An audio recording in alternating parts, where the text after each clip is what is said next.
ভেতরে ঢুকেও গিয়েছি আর আমাদের যে সবার স্ক্যানারটা সেটাই এখানে এন্ট্রি করতে হচ্ছিল, তবেই ভেতরে মানে ঢুকতে দেবে। এই স্ক্যানারটা স্ক্যান করে তারপরে। আর এখানে না সবাইকে একটা একটা করে ব্যাগ দিয়ে দিচ্ছিল, কারণ ভেতরে অনেক মানে ছোট ছোট অনেক স্টল আছে, অনেক মেকআপ টেকআপ অনেক কিছু কেনার জন্য।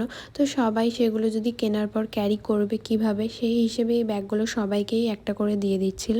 তো যাই হোক, আমরা এখানে ব্যাগটা নিয়ে এখন ভেতরের দিকে যাই। আর এদিকে দেখো, আমরা ভেতরে ঢুকতেই দেখি এখানে একটা বড় স্টেজে এখানে অলরেডি হেয়ার স্টাইল শুরু হয়ে গিয়েছে। তো এখানে ছিল মোটামুটি অনেক লোকজন ছিল, সেগুলো দেখছিল। তো চলো এটা এখন থাক, আর বাকিগুলো মানে বাকি জায়গাটা একটু ঘুরে দেখা যায়। আর এইদিকে দেখো, এখানে আরেকটা স্টেজ ছিল, এখানে এখনো মানে সেট আপ চলছে, মেকআপ লুক দেখাবে। এখানে স্নেহা ম্যামের টাইমিং ছিল, বাট উনি এখনো অব্দি আসেনি, সবে সেট আপ চলছে।